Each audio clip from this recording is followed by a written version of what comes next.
This is Austin St. John, Jason, the original Red Ranger. You are watching the Morphin Network.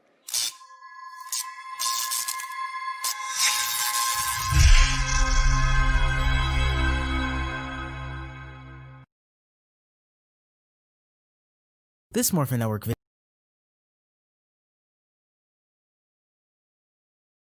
This Morphin Network video is sponsored by Ranger Stop Convention and Ranger Stop and Pop. Have you ever wanted to see all your favorite Power Rangers together in one epic convention? Go to Ranger Stop! Ranger Stop and Pop. March 5th to the 7th, 2021. Atlanta, Georgia.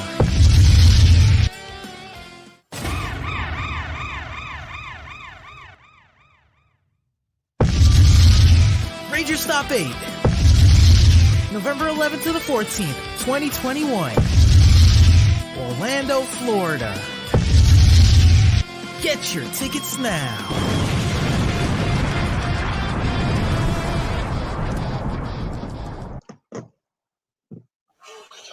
Well, Yo, then. what's going on? You seem lost, like you're in a missing chapter of a book. Well, I'm glad that you asked. You see, I took the wrong turn to Albuquerque, and now I ended up here.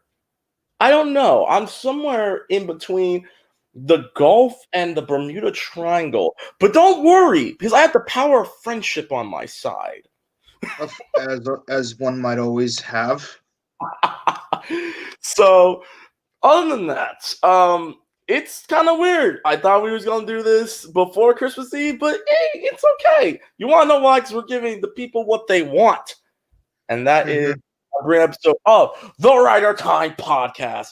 Guys, welcome. Merry Christmas Eve to everyone who is currently watching right now. I am Leo, aka Psycho Fox, in an undisclosed location because I ain't got no webcam. And I got the man, myth, the legend himself, Mr. Kamen extraordinaire, Mike, aka Time Rider Z. What's up, bro?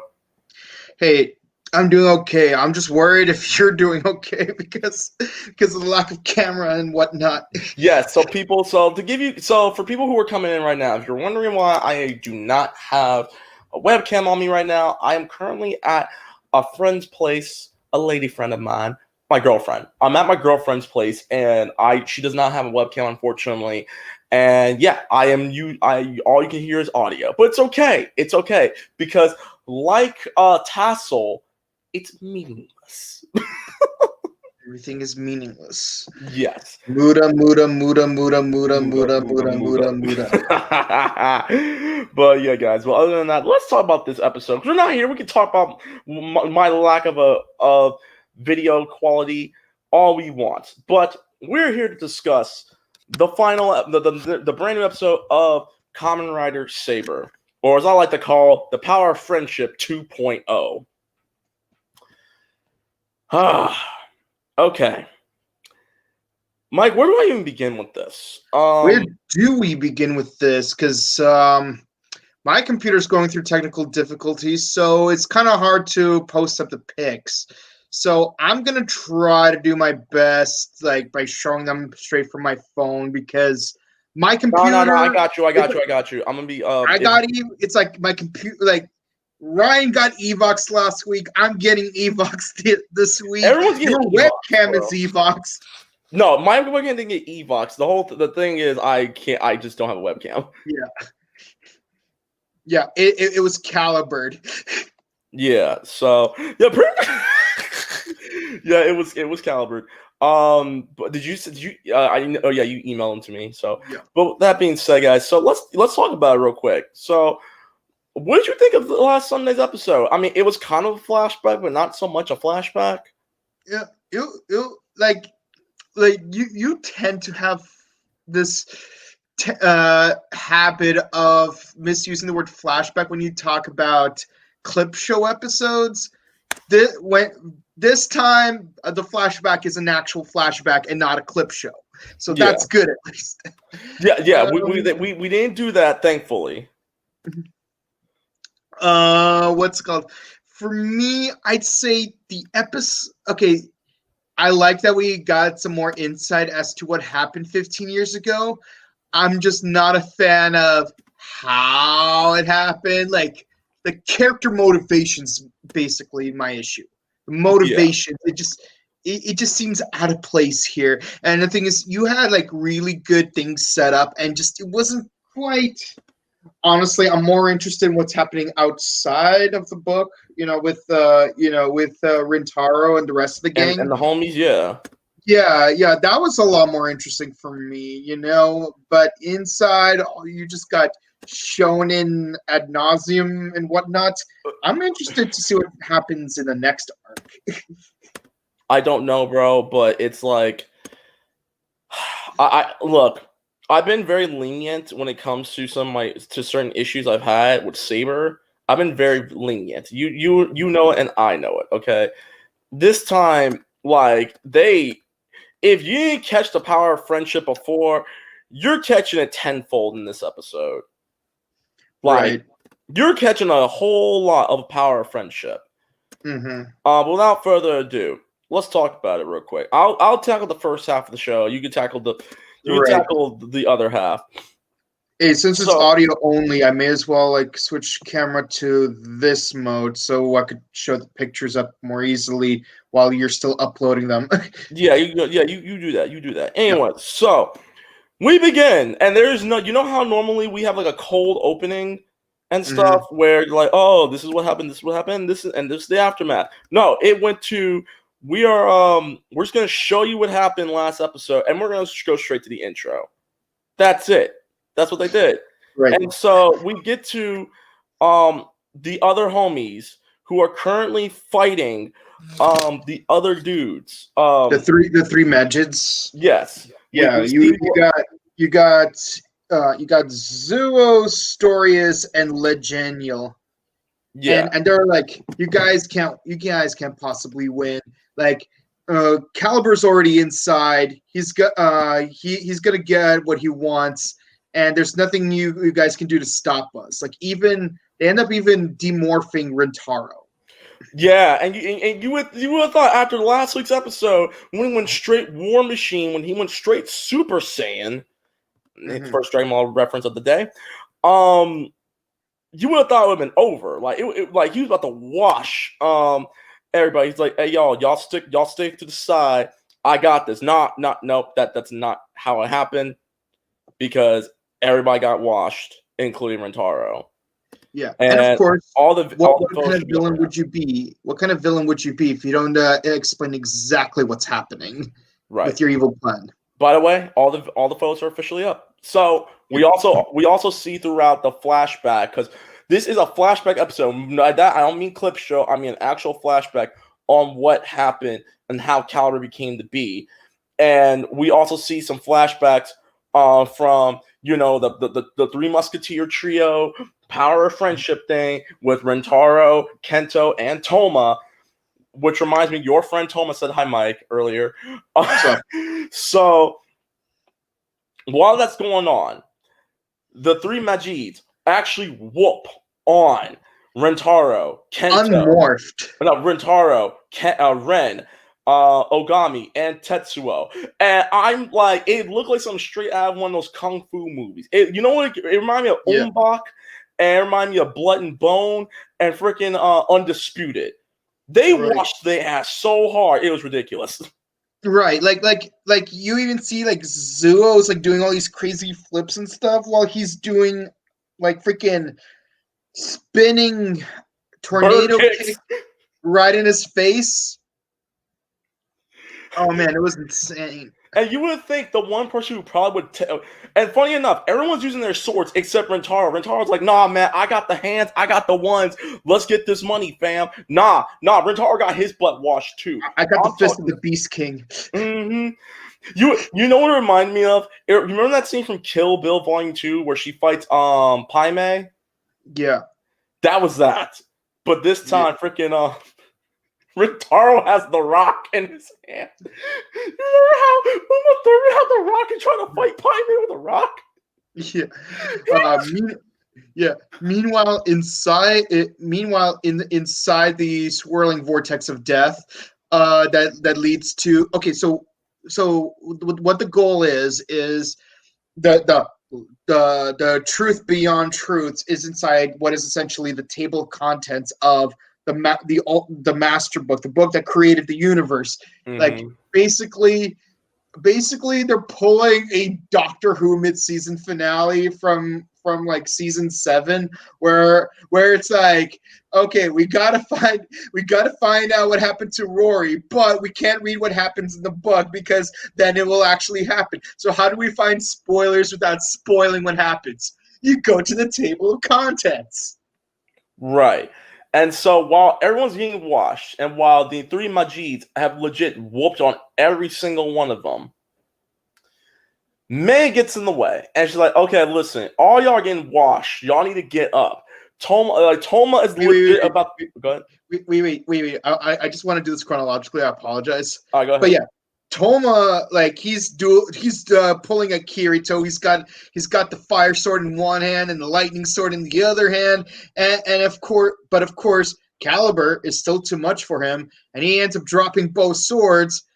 Troy from Megaforce would not be happy about that, and he's sent into the dark dimension where you know, like where the Heartless are. Yeah, where the lost souls are, you know, where those 5 kids with attitude are in that season of Mighty Morphin, you know, with the no, I got one better. Where Sora was at the end of Kingdom Hearts 1, towards Kingdom Hearts 1 and stuff, that's where he was at right there. Oh god, I still have to play that game. No, honestly, no, you don't. I'm joking. Kingdom Hearts 1's fine, but Kingdom Hearts 2 peaks. But I digress. Anyway, but yes, I love how, like, but yes, going back to where you were, I love how, like, when everyone's knocked down, May, she just struts over like a boss, like her head's level. She's catwalking at this point, and she's like, "Man, you guys are all pathetic. You did not see my evil plan coming." I'm just kidding. They had an Indiana Jones marathon yesterday. No. She's like, "No, you guys promised to Kento that you guys are gonna stand up no matter how hard things get. And here you are on the ground. What you gonna do about it? What you gonna do?" And of course, we get this beautiful image. We get once again the power of friendship. This legit. I understand that people are probably getting annoyed over the fact that we continuously keep calling Kamen Rider Saber a Shonen Jump anime, but it's a Shonen Jump anime on steroids. Exactly. It really is. Like, if you get annoyed, here's the thing: if you have not gotten annoyed over Fairy Tail and One Piece talking about like the power of friendship and everything like that, or Naruto, you're definitely gonna get annoyed watching Saber because they talk about every friggin' time. Right.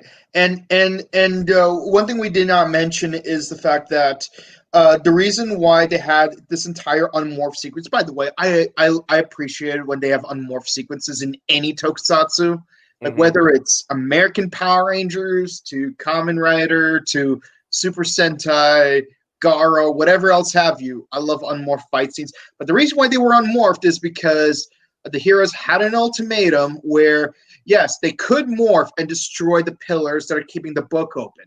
But if they do, Toma will be trapped inside the book with Caliber. Spoiler, and of course, no, it's not.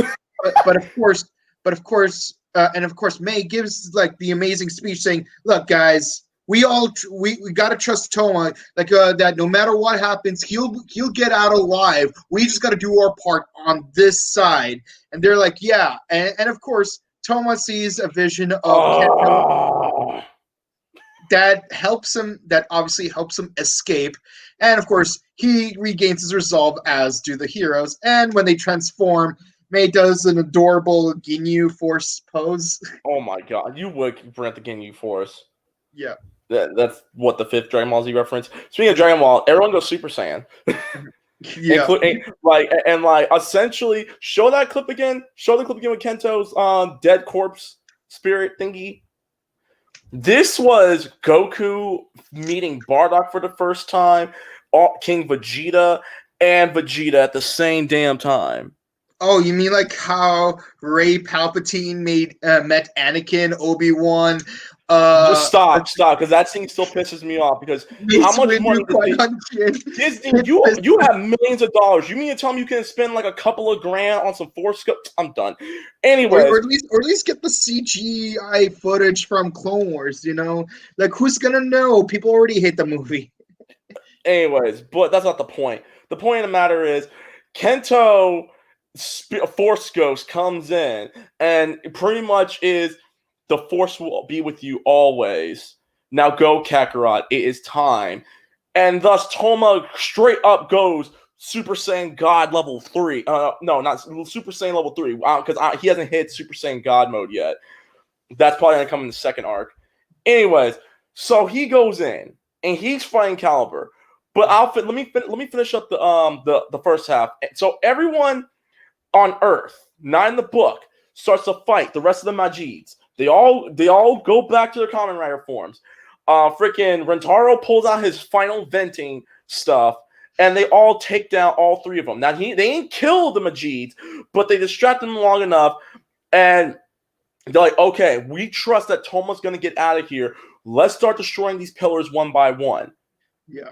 So Rentaro goes and starts destroying the pillars one by one, while Tetsuo, Ren, and Ogami take out the three Majids. Now, by taking out, I don't mean kill them. I mean, distract them enough so that way they can do their thing, and they have the belief that their freaking Toma is going to get out alive. And I love how in one of the two finishers we do see Rentaro used to destroy the pillars.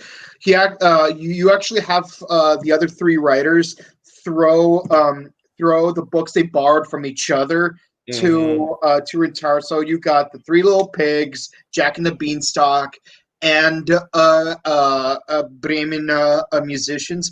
And what I especially love is that the people the writer that threw each book was the one who held on to it at the end of the previous episode. Yes. For continuity. Chekhov's gun. Props for continuity for that. And of course, like he uses those in a combo to destroy one pillar, and then he uses his three blue books in a combo to destroy the three pillars. So, but what's going on with Toma in the book? I got you on this one. Yes. So he's fighting with Daichi, and he's like, you don't understand what's going on. I'm not trying to destroy the world. I'm trying to save it by finding the truth behind truths. And it's like, why? But you killed Kento, and it's that. Let me explain what happens, because you, just like any other shonen anime, the villain only explains his motives at the end and not in the middle, when it would have been more convenient for everyone. It would have been less fighting. So what happened 15 years ago was Mr. Snake Orphanok here, a.k.a. Decker from Power Rangers Samurai, like he was trying to open the book from 15 years ago. He was Caliber. He was the villain. By the way, he and I were best friends. Just saying, he and I were best friends. But turns out your friend Luna, she has mysterious abilities that makes her the link between the human world and the Wonder World. So he wanted to use her to merge the two worlds together. And I try to stop him, which led to the flashback that you've been having all season, with me standing on the ground with my sword. And I'm like, there will always be hope. Like Dumbledore, Yeah.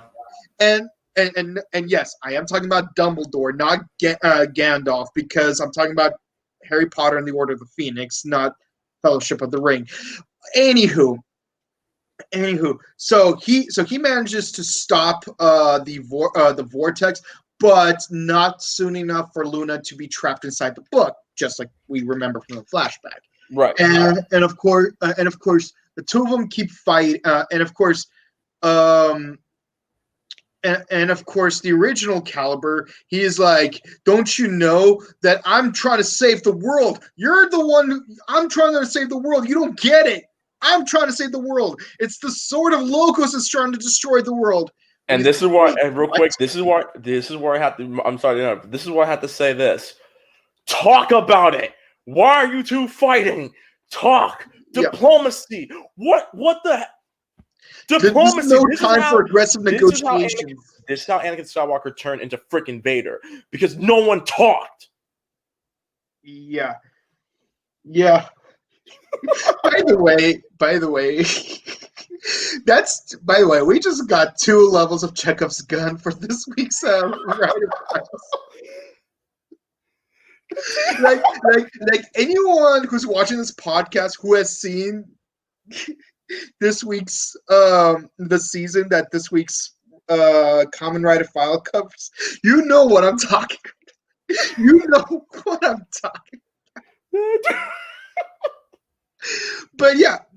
So it's like there's no time for diplomatic resolution. It's time for aggressive negotiations. Which, by the way, is the best. By the way, that's the best line Natalie Portman has ever said in her entire filmography ever, or ever will say. And I love Nat Portman. There are plenty of other things she's done that's really good, but we're not going to talk about that. Continue though. Okay, so hold on. Let me try to just try to find the image. I don't think you have it uploaded. Okay, so they fight, they get unmorphed, and of course Daichi kills Kaido. Daichi kills Kaido. Kento's daddy. I don't remember his name. I'm just gonna keep calling him Kaido because that's his character's name from Kamen Rider Files. Oh my god! But although it's more accurate to call him Juzo because he's got a sword and he's got the long hair. Anywho, so at that point, he's like, you know what? He might have been right. Maybe Ramos is in the wrong. So I'm gonna take his sword, become Caliber in his place, and I'm gonna find the truth. And I'm like, that is some you couldn't have come to that epiphany like 5 minutes earlier when you didn't kill your best friend. Real talk, that's some backwards. Listen, I do apologize to the cast of the people. That's some backwards AF thinking. I mean, it's like imagine if in Naruto, Sasuke and Naruto fight each other. It's like, I must destroy the village because of how they wronged the Uchihas. Well, I must protect the village because friendship. And then Naruto ends up killing Sasuke. He's like, you know what? Sasuke's right. I'm gonna destroy the Hidden Leaf village. Believe it. Thomas, dude. Listen. I'm not. You know me. I'm not the biggest fan of Naruto. But by God, if they had done that, I would have been like, I'm no longer watching the show. That is the most ridiculous, backwards thinking I've ever heard of in my entire life. Yep. And look, I can understand Naruto becoming a member of the Akatsuki because low-key Jiraiya was the founder of the Akatsuki, but and he would have wanted to carry on his teacher's legacy. I would get that if that was the plot, but if it was like, yeah, I just finally defeated Sasuke and suddenly I agree with him from out of left field, I'm like, no, that's not how you do a heel turn. That's not how you write a heel turn. This is Kamen Rider. Okay, time out, because this is Kamen Rider. The last babyface and heel turn and switch to babyface heel turn, etc. we had was when Thouser freaking babyface turned for no. He's like, I remember I used to love Hidane Tech stuff. I'm going to become a good guy. Or after freaking Aruto saved Jin, and Hirobi so many times, Hirobi still says, I'm going to heel turn. Yeah, but still, childhood trauma is still a better excuse for heel turning than, oh, I just killed my best friend and out of nowhere I suddenly agree with him. Instead of, I don't know, agreeing with him before you kill him so you guys could be heels together. Bro, you were talking. I did get the picture out. So this is what happened. Yeah. He murdered Kento's daddy and is like, I'm going to heel turn now so I can find the truth. Yeah. And then going back to the present, he's like, Kento's like, no, not Kento. Toma's like, it's like, yeah, not even I would write a plot that terrible. So then he starts fighting with him. And what I love about this is that he uses all 3 of his upgraded forms. First he uses his Excalibur, King Arthur form. Then he uses his triple red form, and then finally his draconic knight thing. Kamen Rider, draconic knight. Anywho, so and it's just glorious. It's. I love how they incorporate. You actually see Kenta's growth as a character from the last 13 episodes in this fight. Because in a lot of arc ending fight scenes, the main writer just goes to the highest form he's achieved at that point. Here he actually uses all of his forms, and I respect that. But of course he defeats Caliber, aka Daichi, and Daichi's like, you know what? Hold on. This is the way. Wait, before you do, can we appreciate the fact that this is the only episode where you will see all the writers do a rider kick? Yes. Because and they actually do a rider kick. They look like this is the first time since episode 2 that we have seen actually no, because I forgot. What do you call it? Rentaro did a rider kick a few episodes ago, if I remember correctly. Right. But it wasn't until episode 2 or 3 was the last time you saw any of the writers do a rider kick. Yeah. I don't know why this show decided not because when you watch Kamen Rider, what's the one thing everyone looks forward to? The freaking rider kick. Yes, everyone looks forward to the rider kick, no matter how cheesy, ridiculous, or silly it looks. Everyone is. And if your special attack is rider punch or rider chop, that also works. But the point is melee attack.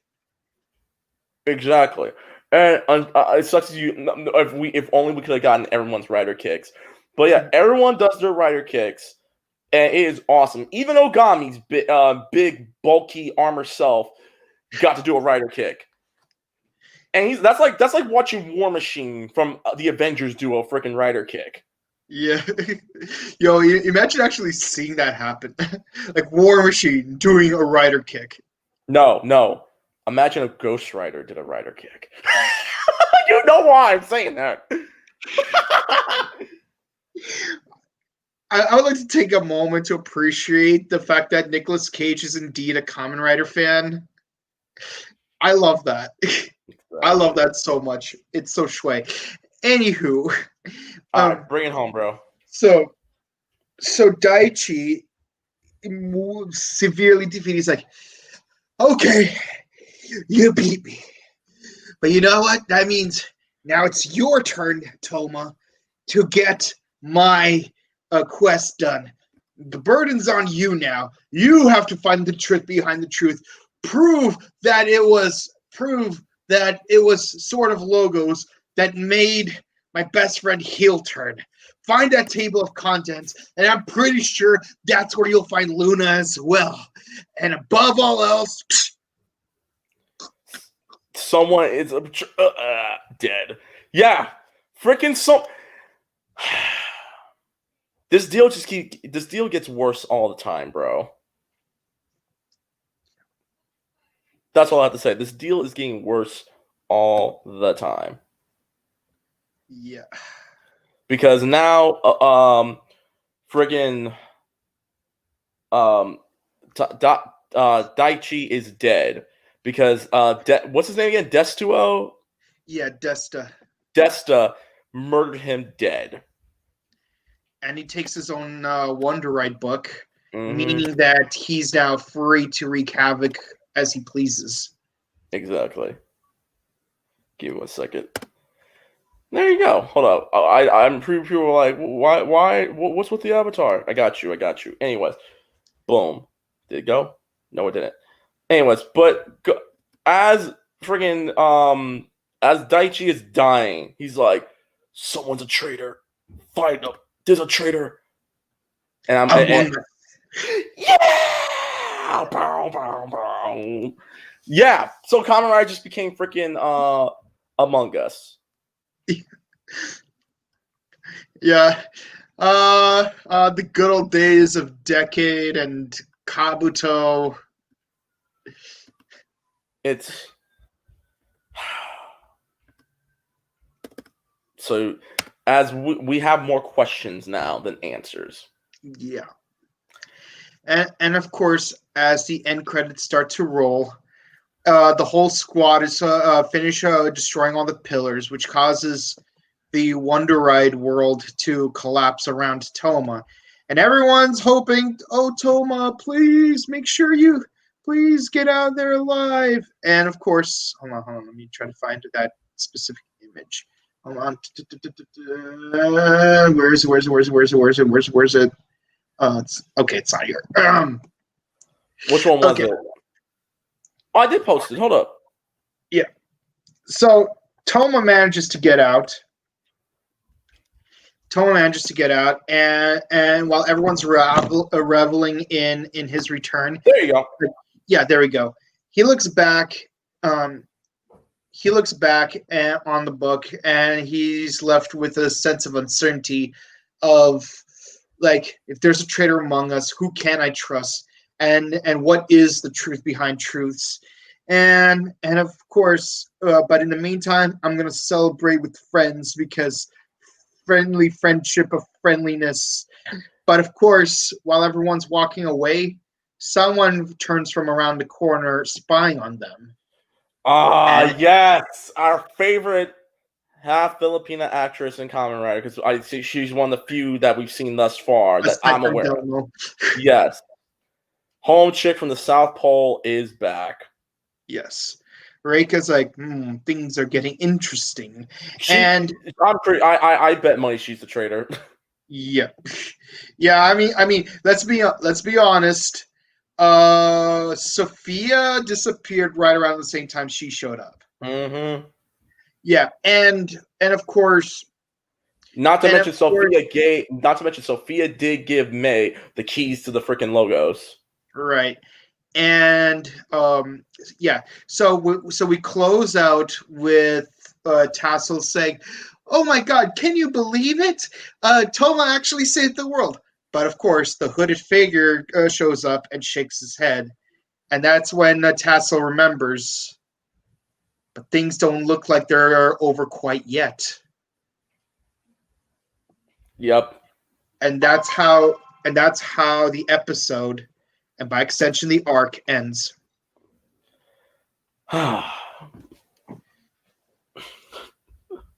So, should I go first or should you go first? You go ahead. Okay. Let me start positively. Okay. Let's start by like critiquing and rating the episode, and then the arc. Okay. Let me first by starting off saying this: the fights, great as always. Saber does not, when it comes to quality fights, Saber does not disappoint. Okay, I'll say that right now. The acting, very good. I love the dialogue between Daichi and Toma. Mm-hmm. Despite how I feel about the logic of Daichi's plan, I really like the back and forth. You know what it reminded me of? It reminded me of Thanos and Doctor Strange from Avengers Infinity War. Mm-hmm. I really liked that. And I was a big fan of Infinity War when they were talking, because they were just like, listen, before we fight, bruh, what's up? Why are you doing this? Why are you being so mean? And it's like, look, I'm just trying to save the world, bro. Look, y'all have your way of saving the world. This is what I believe is the true way of saving the world. You take out half the humanity, everything's balanced, right? It is what it is, bro. Like, we can agree to disagree, but you finna run me this fade. Daichi and Toma, and look, I didn't mean for your little girlfriend to get sucked into the Phantom Zone. I ain't mean for me to kill Kento's daddy, because we now know that it was Kento's daddy who was originally Caliber, and now Daichi is Caliber. We all know that. Okay, like, look, I ain't mean to. Caliber, you know, he put his soul into he put himself inside of Kento's daddy. I gotta do what I gotta do. It is what it is, bro. Like, you can like it or hate it, but I gotta do what I gotta do as a swordsman. You feel me? But after I realized, after murdering him, I had to think 2 minutes later, oh, maybe he's right. Maybe we're just pawns in this little game with the logos. So you know what? I'm going to pick up this Caliber sword, and I'm going to do my thing to find out what's going on and what is what. Okay? I like that back and forth. I like the fact that we got to see all the Kamen Riders do their rider kicks, including Caliber.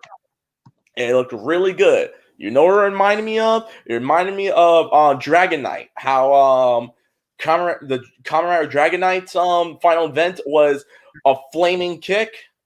That's what it reminded me of. I like that. I like that. I want more of that in the next arc. And I like the twist. I actually do like the twist a little bit. I like how Desta is because I've already knew that Desta was honestly Desta might be the villain of the story, and I bet hard-earned money that likely or not Desta, the physical embodiment of Desta is probably Kento's daddy. Maybe Kento has Desta's soul or something like that. Maybe Desta's like the Grim Reaper. Who knows? Right. Okay. Maybe Desta is Death himself as a Kamen Rider. You know how in DC how Barry Allen had to become Black Flash at one point? Yeah. Maybe Kento is Kamen Rider Reaper or Kamen Rider Desta, or I don't know. But I'm just throwing assumptions out because of how I feel about this episode. Now let me get to the thing I don't like. They literally just turned Kamen Rider into Among Us. We're legit watching a dramatized version of Among Us, but instead of using blobs, we're using Kamen Riders. Who is the real imposter? This is not purple, because purple goes into other people's bodies. Who is the real imposter? Among Us. And on top of that, so you mean to tell me Daichi, babyface turns, heel turns, then babyface turns again. He heel turns purposely. He's like, you know what? You're right. You're right, Kento's dad. I'm gonna seek the truth myself and say F the logos and F all my comrades, including Rentaro's mentor. I'm gonna do my thing and find the truth myself by aligning myself with three of the most evil mofos in the Wonder Ride book. Instead of, being diplomatic. Could have, pretend, you could have just given Kento's daddy a flesh wound, taken to, some abandoned ice cold cave, you're talk. Nope, doesn't happen. Nope. I'm not a big fan of that. I'm honestly not a big fan of it. It honestly does irk me. Now, if someone would like to tell me why that is good, then that's fine. I am more than happy to listen to someone's reason on why this is a good plot twist. I mean, on paper it should be good, but at the same time, the way they have done it and the way that they've carried this season, I don't know. And keep in mind, I'm still fairly new to Kamen Rider, but when it comes to writing, when it comes to how a story's being told, this kind of irks me. I like the twist and turns, but at the same time, the way that the show is being carried out, that's what irks me about it. Number one. Oh, that's number two. Number three, the power of friendship. Ooh, friendship. Yeah, friendship. I am friendship. Yeah. Oh, wait. Remember Billy and Mandy? Full on friendship. That's also, yes. Friendship. The Dinobanoids. Dog. I'm just... I can't stand it. You and I have both said our problems with it. It honestly, at this point, is getting annoying. But having said that, I don't hate this episode. Again, I fairly enjoyed it. It's not a 10 out of 10. I was hoping this was going to be a perfect 10. It's definitely not a 9. And honestly, it's bordering between a 7 and an 8. I don't know which one I should give it. So I'm going to wait until you do your likes and dislikes, and I'll see if you say something that might have pissed me off that I missed about this episode. So you go first. Right. So this episode. Wow. A lot to unpack here. This was pretty fast paced, but it's not as bad as the previous episode. I'm gonna be honest. It wasn't. No. This was paced a little bit better, but if anything, this should have been a 3-parter instead of a 2-parter, if anything. And yeah, I think my one biggest issue with this specific episode was the fact that the reason why Daichi betrayed the team was really dumb, and it's like, okay, so you got Juzo. I'm gonna call him Juzo because I can't remember his name, and he's got a sword. So I'm gonna use the sword wielding version of the previous roles. So Juzo is like, yeah, Sword of Logos betrayed us, and I want to find the truth. And then you kill your best friend before you decide to follow in his place.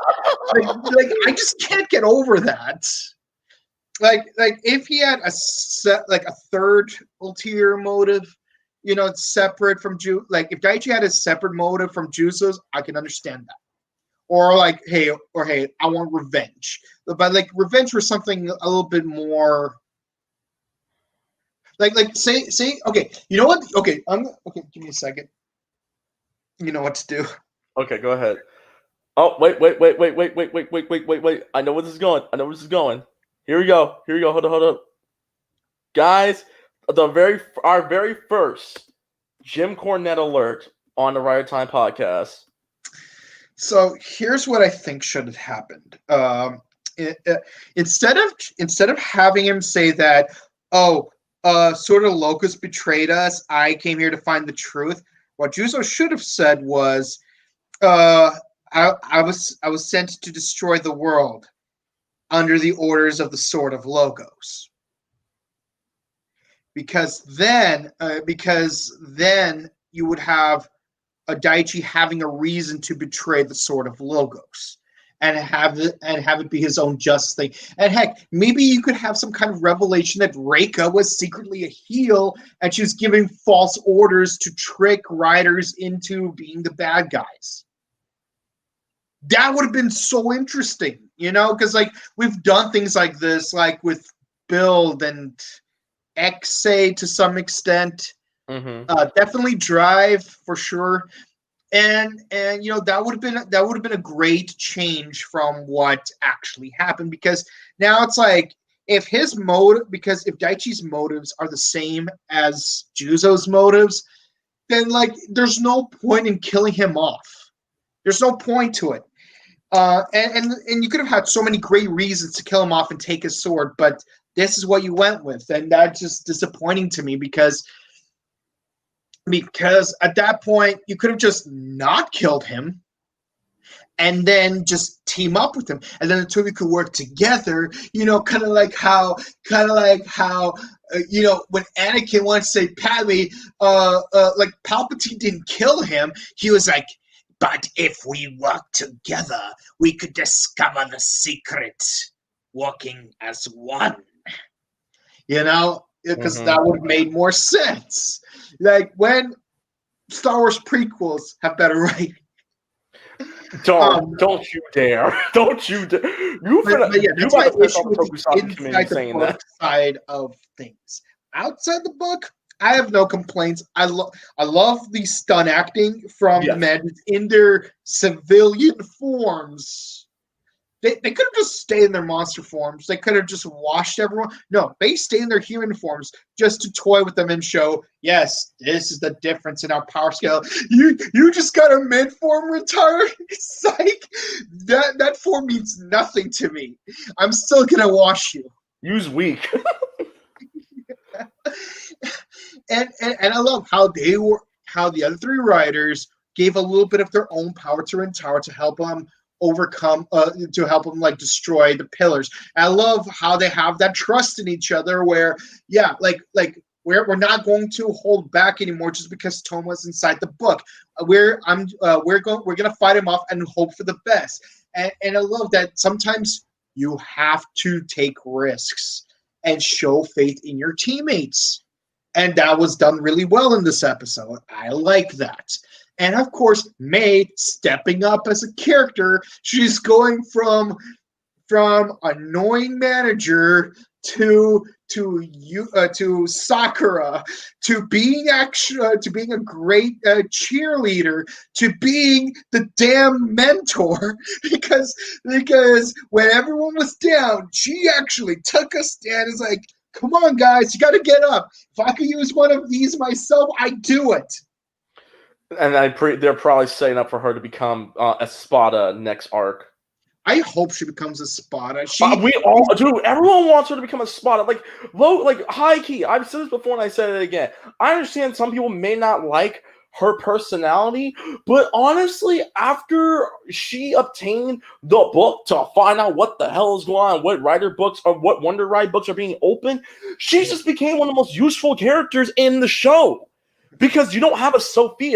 Sophie was essentially their Zordon. She's not only their Zordon, she's become low-key their cat.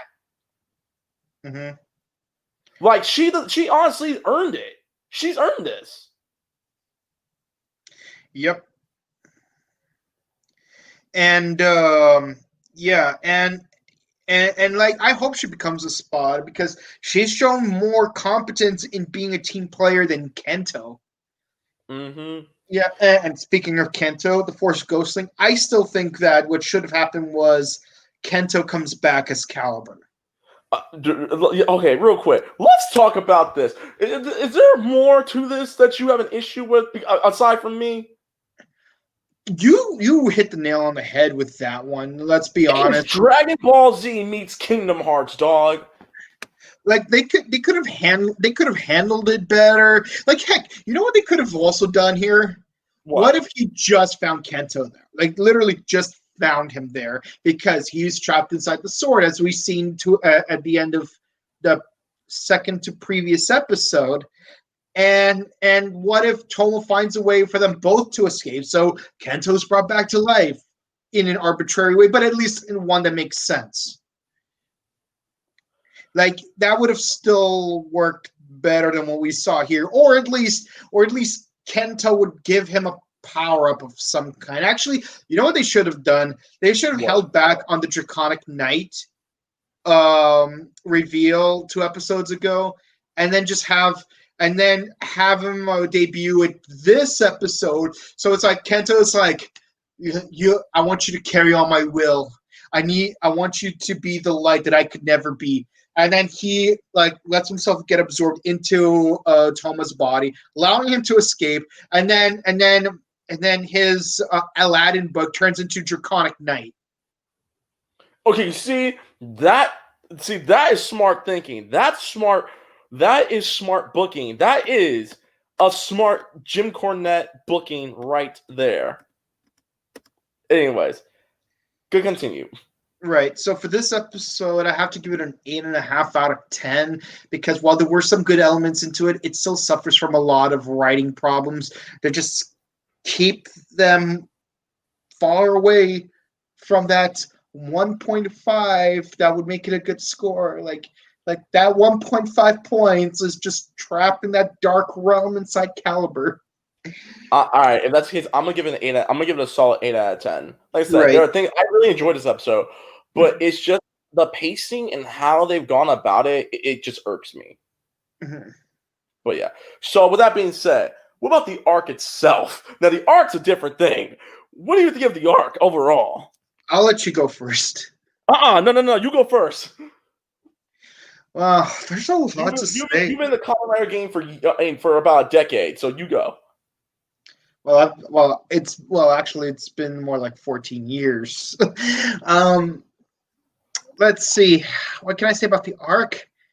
It's okay. Honestly, it's not often where the first arc of any season of Kamen Rider in the Heisei era is super enjoyable, like compared to later arcs.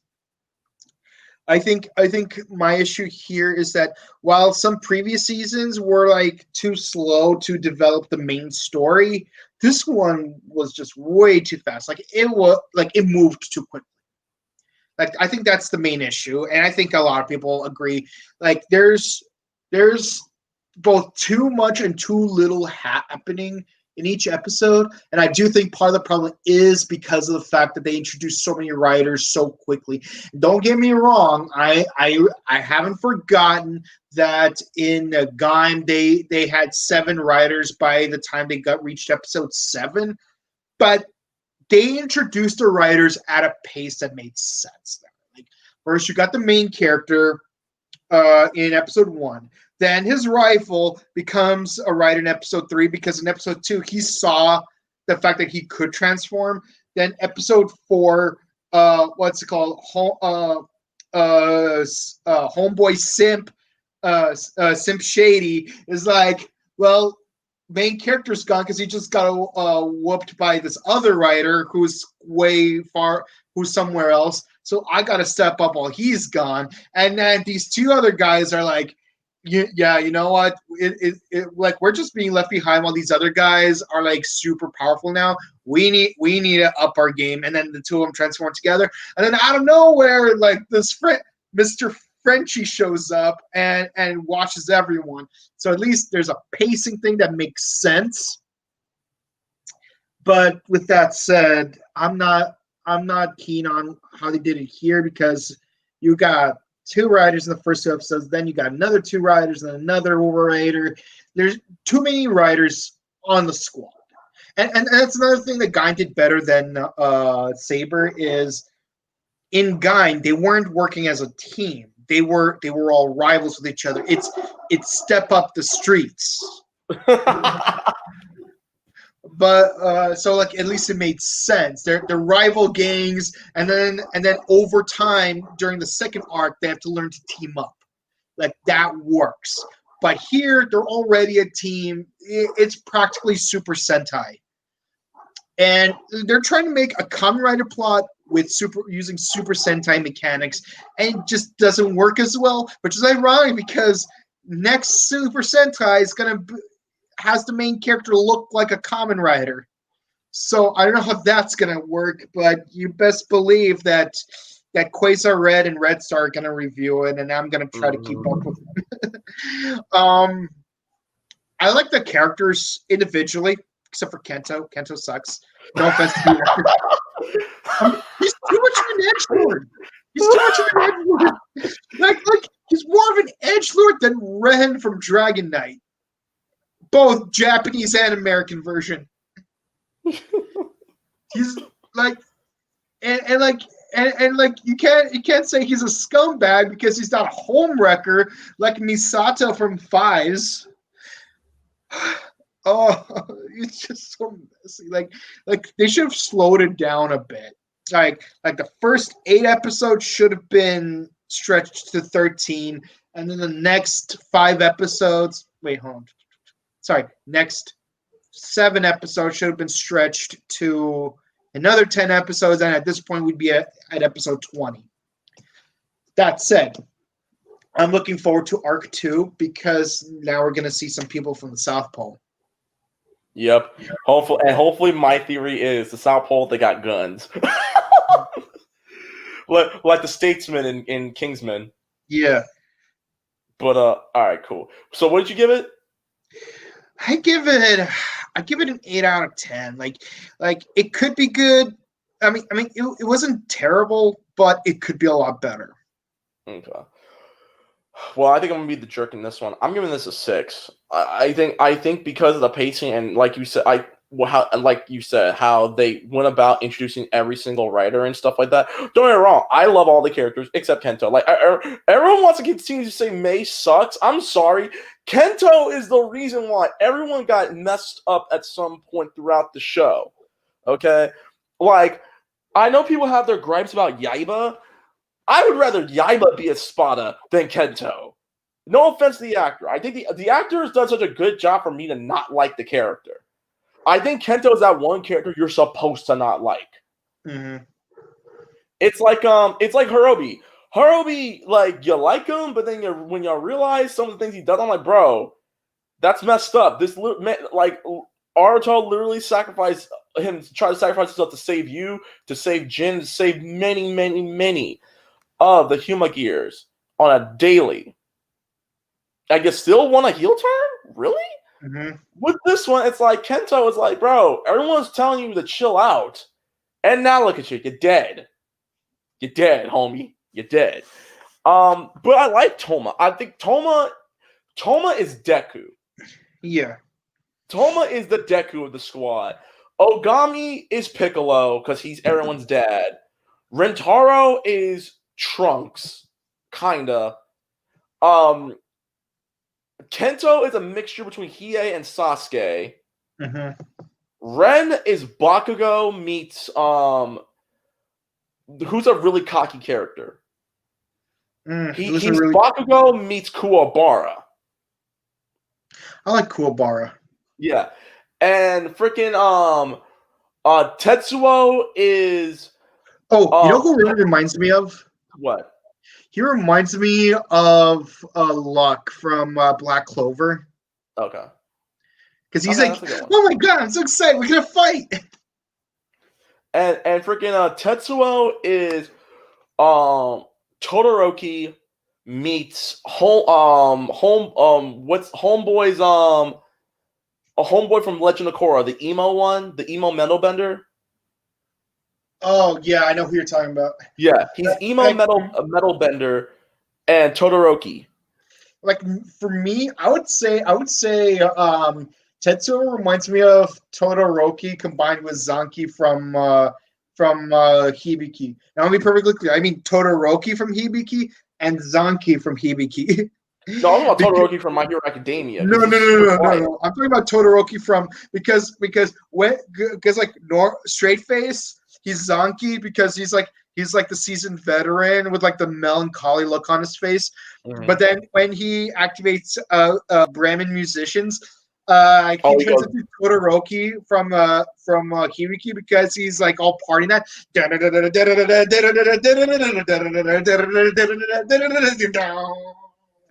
Yeah. No, okay, I get you. Here it was. But yeah, but other than that, like, because I can go on and on, but we ain't got that much time. I love the characters, except Kento. I like the action. The action is great. The storytelling is just mixed because sometimes it like there are episodes that are great and there are episodes that are like could have been better. Right. But overall, it's just the pacing that I have an issue with, and I know you've had an issue with the pacing since episode 4 or 5. Yeah. That's hence the reason why I'm giving this arc a 6 out of 10. Yeah. But with that being said, but other than that, like I said, Saber's good. It's just hopefully the second arc is better. That's all. Yeah.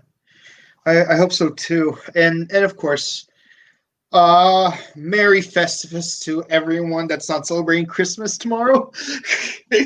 But you know what time it is. Tis the season of giving, and we're gonna be doing comment section time. What is up, YouTube and Facebook? How's everyone doing? Happy Christmas, happy Eve, happy holidays, happy New Year. Because there's no. Are we doing another Rare Time podcast next week? Because there's no more episodes until next year, right? No, there's one more episode next week. Damn. Okay, never mind. But we'll be here. We'll be here next week then. But other than that, guys, hopefully everyone's having a great day thus far at the time of this. Merry Christmas Eve to everyone who does celebrate Christmas or Xmas or whatever the heck you want to call it. But we are here to read your comments. And if you have any of you are brand new, be sure to like, share, comment, and subscribe to our YouTube channel. And if you're on Facebook, be sure to like and follow us on Facebook. And I have a good announcement. I have a big announcement because our boy Ryan, our boss Dagger Boy, says we've reached 1,100 subs, 400 more till Dancing Fox returns. Shut up, not coming back. Oh yes, anyways. And the next song we're gonna be doing is. Zoger, yeah. With that being said, guys, we're gonna read your comments right now. Matter of fact, I'm gonna read this first comment real quick. Hold up. This is coming from Kevin Matsumoto. Interesting to see Mike on camera, but not Leo. So I said this. So Kevin, real quick, I said this earlier because you probably weren't here. I'm not at my house right now. I'm currently at an undisclosed location because I'm not going to say. Okay, I'm at my girlfriend's place. She doesn't have a webcam, so I'm only using my my headset because I actually brought my headset with me. But yeah, I will be to next week. I'll be back at my place, and we will be doing the final Writer Time podcast of the year. So there you have it. But yeah, I'll be back. Everything will be back to normal next week. Byron Weaver, what's up? What's up, Byron? Hello, Byron. Merry Christmas. Thank you, ma'am. You too. Merry Christmas. And a Happy New Year. Douche. Do you think Ucha Sentai Kyoto Ranger can be adapted in the future? I very much doubt it at this point. Don't get me wrong. I would love to. And I hope they give it the Beast Morphers treatment. Because the Sentai was it was okay. It had a lot of potential. Most of it was squandered, partly due to pacing. Sounds familiar. But what was Kyoto Ranger again? Which season was that one? Kyoto Ranger's the one that with the constellation themed one, the one that starts with 9 members. Oh, Space Force Power Rangers. Okay. Yeah. Based on lore, it's implied that there would have been a total of 88 Rangers that season. Bruh, they did that. God. but no, I still think they should have done with the whole 9 horoscopes plus 2 more horoscopes plus a 12th horoscope who will be the archetypical sixth ranger, and then you would have a team of 12 in total, and then you would have a movie exclusive 13th ranger who will be Ophiuchus. Because it is on the celestial equator. I'm gonna stop you there because you're nerding out right now. You're nerding out. I am nerding out, but the point being, I very much doubt it. That unless you're going to go heavy on the stock footage, because I don't know, because you're either going to have to hire a ton of, because half the team are suit actors because like 7 members are full human or human-esque, and the other 5 are wearing suits freaking. Hold on. Okay. While you're doing that, I'm gonna read a few others. O's X, Y, and Z. What's up, bro? Oh my God, that was great, Jim Cornetti.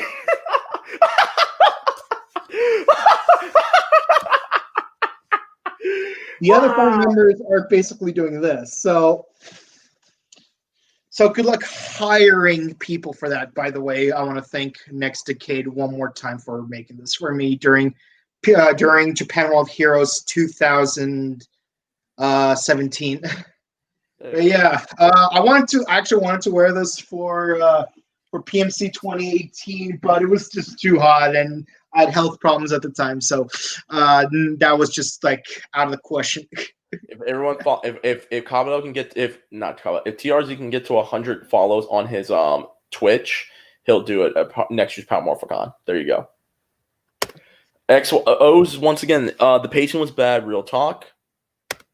So far, Tetsuo is the best character. Mei second, then Rentaro, then Ogami. Yep. Yeah, I can agree with that. I would say Rentaro is my number 1 right now. Then Ogami, then Tetsuo, then Rei, then Ren, Toma, and Kento. Mm-hmm. That's me. Kevin says this. Oh, cool! I wish I could see my girlfriend in person, but I have no idea wherever they will have, whenever they will have that will ever have again. Haven't seen her in person since work shut down back in March. Oh, that sucks, dude. Yeah. Well, it really sucks. Well, hopefully you get to see her. Hopefully you can hug her and kiss her when all this is over, bro. Because as Burt Bacharach would say, what the world needs now is love, sweet love. It isn't only just for some, it is for everyone. And, oh my God, Garu! Yeah, I actually love doing the voice for the character, and that was actually one of my favorite things from what's it called, 2018 at PMC, especially the Sentai panel, because if you actually watch the video for it, when the suit actor for Garu does the henshin and you hear the roll call, that was actually me shouting it out. So when he was doing the pose, he was like Beastosta oh kami bra. But yeah, guys, thank you guys so much for the comments. We really appreciate it. And once again, guys, if you be sure to check out the Right Time Podcast every Thursday or whenever we have special times. We'll announce it on IG. Be sure to like, share, comment, subscribe. Be sure to follow us on Morphin Network on YouTube. Be sure to subscribe. hit that bell icon, and be sure to follow us on Morphin Network by following and liking the page. You can also find us on our Twitter and Instagram at MorphinNet. And with that being said, guys, thank you so much for watching. Mike, where can the people find you, dog? You can find me on Twitch at twitch.tv/BokenKauto, where for the last few weeks I have been playing Kamen Rider Memory of Heroes for the Switch and for the PS4. I actually had a poll on IG and the votes are in. Next game I'll be playing for PS4 is Spider-Man, followed by Miles Morales. And you could find, and if you want to see some more content from me, you could find me on IG at Chrono_just_cosplay. Fox, where can they find you? You can find me on Twitter, Instagram, @Reckless_Fox. Yep, Twitter and Instagram, @Reckless_Fox. You can find me on my YouTube page, Reckless_Fox. You can find all my gaming content on twitch.tv/RecklessFox. If you want more content, myself and Kabuto, as well as members of the Morphin Network, Jen, Noemi, and everybody else, those two, and our homies, we do a podcast every weekend, the Short Game Podcast. We just did our final episode of the podcast for this year, where we discussed the issues going on with CD Projekt Red and Cyberpunk 2077, or as I like to call it, Cyberpunk Gate. And we discussed everything that went on this year. So be sure to follow us on SoundCloud.com/ScrubClubGaming, as well as Google Podcasts and Spotify, to listen to our final episode of the year. With that being said, keep your eyes on the next Kamen Rider Archive Files. Hit it! Kyo no Kamen Rider wa Kamen Rider 5. Kamen Rider 5 aired on January 26, 2003 for 50 episodes. Woken up from a coma, Kiba Yuji finds himself becoming an Orphanoch, the next phase of human evolution. Meanwhile, a girl named Mari must deliver the Fies gear to her father at Smart Brain. When she is attacked by an Orphanoch, Mari must entrust the gear to a ruffian named Takumi, turning him into Kamen Rider Fies. Takumi as an Orphanoch hunter and Kiba as a newborn Orphanoch must both navigate their new lives while learning the truth behind Smart Brain and their role in the conflict between the two species. Standing by. Open your eyes for the next Rider Time podcast. Today's Morphin Network video is sponsored by Ranger Stop and Pop, which is March 5th to the 7th, 2021 in Atlanta, Georgia, and Ranger Stop Convention, which is now November 11th to the 14th, 2021 in Orlando, Florida. Go to rangerstop.com for more info.